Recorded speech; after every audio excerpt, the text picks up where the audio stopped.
should we get to some social media questions?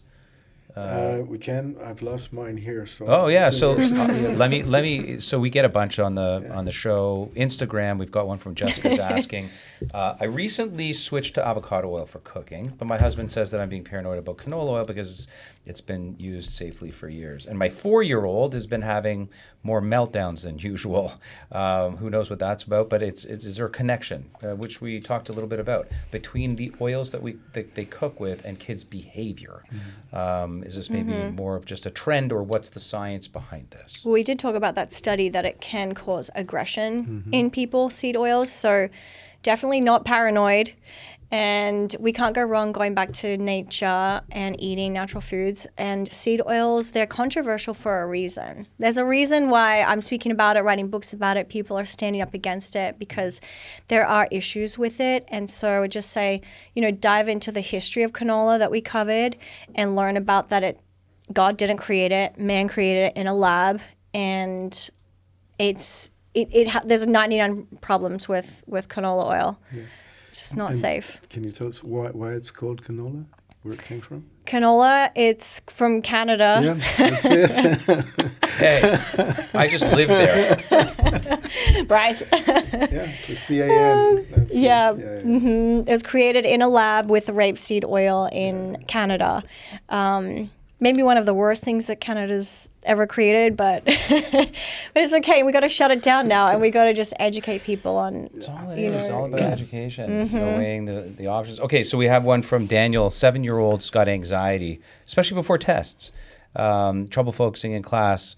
His teacher suggested that we might look at his diet. I think that's, by the way, I think teachers are seeing this more and more, seeing anecdotes of kids coming off of, let's say, too much sugar or dyes and so forth, and seeing the differences. So now they're speaking about these anecdotes.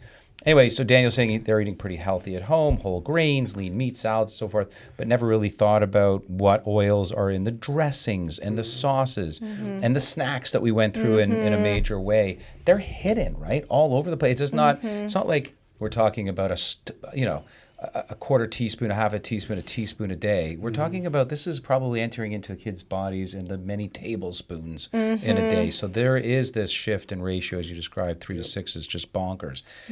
If they were to do, so here's my first question on his behalf. Do they have to be fanatical and change everything, overnight? Or what are the biggest changes they can make to perhaps see some differences in their son's behavior? Well, 2 main things. I would say you want to cut seed oils, vegetable oil, and then you want to cut refined sugar. Those are the 2 worst things for behavior, for ADHD, for focus.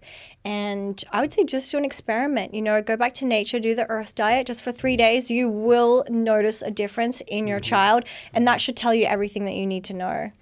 And I also tell adults this, I say don't try this at home, but if you really want to know and experience it for yourself, eat only seed oils, like things with seed oils for 7 days. Cook your meals in it, all of that, and then eat only natural oils for 7 days, and then see how you feel. See how your brain feels, brain fog, energy, stress levels. Just that experiment alone, although I don't recommend doing it because it's poison to your body, but that will tell you everything you need to know. Or maybe even the reverse. How about just like getting clean for a couple of weeks and then just go back to it on purpose and see what happens. See the difference. I'm sure it works both ways, but that makes sense. And then we've got one from Facebook. Priya's asking, I'm a mom of 2 and I deal with my own anxiety and brain fog every day. I've been reading about seed oils for being bad for adults as well, and can the same dietary changes that help my kids also help me? I mean, first thing is our brains, nervous systems, immune systems, they all need care and love every day. And what's good for, kids are good for adults. Kids are much more sensitive. Their brains are growing at a much faster rate. First 7 years is much more important, but for an adult, equally as important, right? And she's asking where she needs to start if seed oils are literally in everything.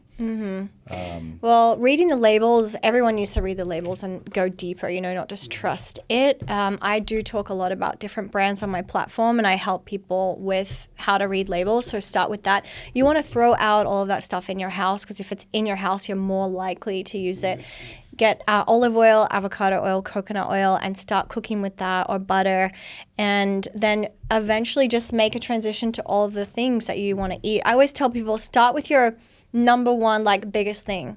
Whether it's you love cereal or chocolate or cookies or, you know, whatever it is that you just have to eat like every day, make that priority and upgrade that. So make that clean, make that wholesome, and then you'll start to get momentum, you'll get excited about it, and then you can switch out all the products until you've done an entirely natural makeover for your home.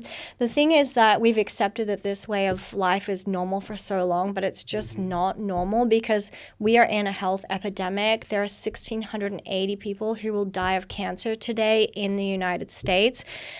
The way we're eating and living is not normal and shouldn't be considered normal. So this natural way is normal, but it is like a mind shift. But once you make it and you start integrating things, it's really exciting. You feel amazing. And you'll Clearer, just, less mental brain fog, less sickness. And we shouldn't have brain fog. That's something I experienced. And, I had all the symptoms of having cancer and chronic fatigue, brain fog, so sluggish, had no energy. That isn't normal. And we have so much control in our hands with what we eat, and we can, within days, feel so much better. Yeah. And I want to add just an emphasis on the children and the diet importance. So when we look at actual food intake, children, developing, growing children eat 3 times as much as we do per pound of body weight because they're growing, developing, and learning and going to school and everything else. So that 3 times more in a little body means it's 3 times more of anything bad as well. Yeah. Right? So if we start at that level, recognize they're actually consuming more in a smaller body, more impact from what everything shouldn't be there, then you sort of start to get the perspective or the importance. Yeah. We need to feed them good fuel. Yeah. Just pump them with all the good stuff. No, that makes and I love the staged effect, because again, the staged meaning, you don't have to just clear out start with what you're eating the most of, or what your children are eating the most of. You're feeding the snacks that are, it's just filling their, these bunnies or whatever. If that's in their, lunch and they're coming home and having that, twice a day, let's switch that out first and then move in a staged approach. So here's the tip, right? Here it is right now. So is this week, pick up 3 oils or packaged food that your family uses most often. Read the ingredients list, and if you see canola oil, soybean oil, rapeseed oil, Vegetable sunflower oil, swap them out for a whole food alternative.